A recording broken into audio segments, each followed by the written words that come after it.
You must be thinking, why am I talking about resident permits? Why do I need to know at all about resident permits? For example, मान लो आप गए हो movie hall में एक picture देखने. But the twist is that आपको नहीं पता हीरो हीरोइन कौन है, ना आपको पता है विलन कौन है, and lastly you have no idea how does the trailer look like. क्या आप इस पिक्चर को देखने के लिए मूवी हॉल की टिकट खरीदेंगे? नहीं, right? In similar way, try to imagine your move to Germany as a movie, जहां आपको थोड़ा बहुत भी आइडिया नहीं है कि जर्मनी पहुंचने के बाद होता क्या है. So my question is, would you even invest in this kind of idea? This video about resident permit in Germany will actually help you figure out कि आपके जर्मनी मूव करने की मूवी कितनी लंबी हो सकती है. The road from resident permit to citizenship. Nothing motivates us more than the fact that our story of moving to Germany can help you in making yours. Please share this video with your cousin, uncle, भाई, बहन, friends जो भी Germany move करना चाहते हैं. Because it is more important to do the right things than to do things right. So if it makes sense, then इस video को share कीजिए. Human tendency है ब्यूरोक्रेसी से भागना. चीजें जितनी सिंपल हो उतनी अच्छी लगती हैं. German bureaucracy, to be honest, is also not my cup of tea.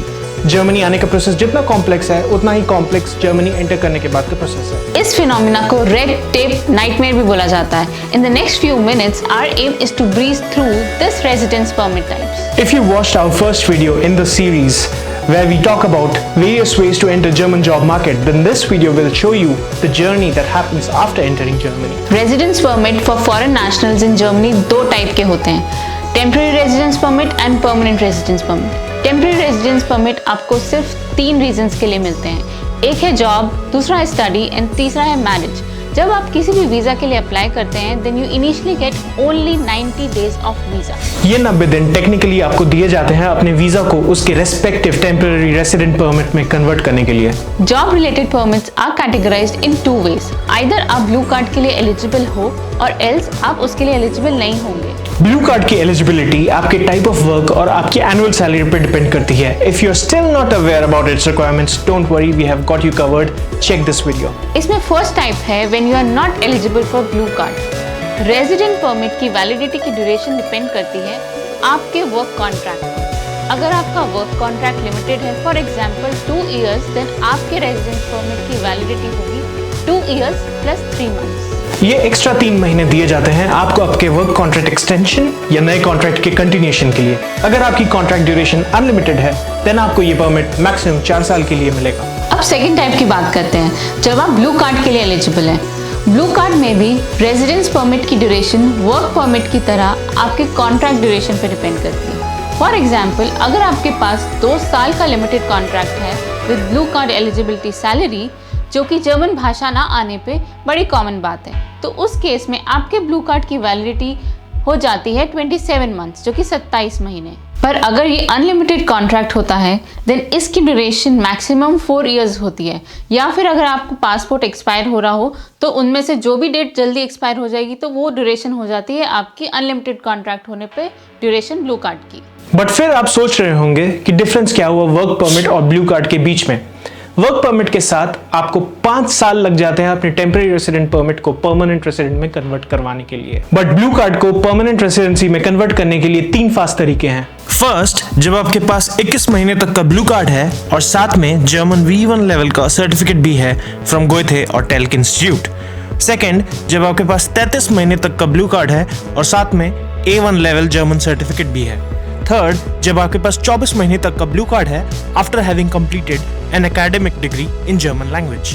और दूसरा बड़ा डिफरेंस है वर्क परमिट होल्डर्स को sufficient income and flat registration का प्रूफ दिखाना होता है अगर वो अपने फैमिली को इनवाइट करते हैं to Germany. Blue card holders के लिए ये प्रूफ मेंशन नहीं करना पड़ता. स्टडी वीजा 3 तरीके के होते हैं and all of them are issued for 3 months. इनके रेसिडेंट परमिट ड्यूरेशंस भी अकॉर्डिंगली वैरी करते हैं. जो 3 वीजा टाइप्स की मैं बात कर रहा हूँ वो है language course visa, student applicant visa और student visa. Language course visa आपको सिर्फ जर्मनी में लैंग्वेज सीखने के लिए मिलता है. इसमें आपको 6 महीने से 1 साल तक का रेजिडेंट परमिट मिलता है. स्टूडेंट वीजा आपको यूनिवर्सिटी में एंटर करने से पहले कुछ प्रिलिमिनरी एक्टिविटीज के लिए मिलता है. इसमें आपको 6 महीने का रेसिडेंट परमिट मिलता है जो आप लेटर यूनिवर्सिटी एक्सेप्टेंस मिलने पर स्टूडेंट वीजा में कन्वर्ट करा सकते हैं. बट ध्यान रहे, लैंग्वेज वीजा को आप जर्मनी में रह के स्टूडेंट वीजा में कन्वर्ट नहीं करा सकते. स्टूडेंट वीज़ा में आपको अपनी स्टडी ड्यूरेशन तक का रेजिडेंस परमिट मिलता है. after which you can extend it for another 18 months to search for a job. किसी जर्मन सिटीजन या जर्मन परमानेंट रेसिडेंट होल्डर से शादी करने से भी परमिट इजीली नहीं मिलता। यहाँ पर भी शादी के बाद टेम्पररी रेसिडेंट परमिट मिलती है। शादी के कुछ साल बाद यानी 3 साल जर्मनी में रहने के बाद और शादी के 2 साल होने के बाद you can directly apply for a German citizenship or a permanent resident permit. At last the final permit, जिसके बाद कोई और परमिट के धक्के नहीं खाने होते हैं, और वो है परमानेंट रेजिडेंस परमिट। ये परमिट अलाउ करता है आपको जर्मनी में रहने के लिए without any time limitation. It only gets revoked अगर आप जर्मनी के बाहर निकलते हैं for more than 6 months without any valid reason. इस परमिट के साथ आप जर्मनी में कोई भी काम कर सकते हैं इन केस वो काम आपके एकेडमिक बैकग्राउंड से मैच नहीं भी करता हो तो। In the last comes citizenship. German citizen बनने के लिए आपको जर्मनी में 8 साल रहना जरूरी है। ये 8 साल की ड्यूरेशन कम भी हो जाती है अगर आप इंटीग्रेशन कोर्स ज्वाइन करते हैं। सो आई होप इस वीडियो ने आपके लाइफ के ट्रेलर को थोड़ा क्लियर किया होगा। इंपॉर्टेंट इज दैट इस वीडियो ने आपको एक आइडिया दिया होगा कि आपके जर्मनी मूव करके PR या सिटीजन अचीव करने की मूवी कितनी लंबी हो सकती है। अगर इस वीडियो ने आपके या आपके फ्रेंड्स या फैमिली को हेल्प किया देन प्लीज इस वीडियो को लाइक करना मत भूलिएगा। चैनल के सपोर्ट के लिए आप हमें सब्सक्राइब कर सकते हैं। Thank you for watching this video. स्वस्थ रहिए और व्यस्त रहिए।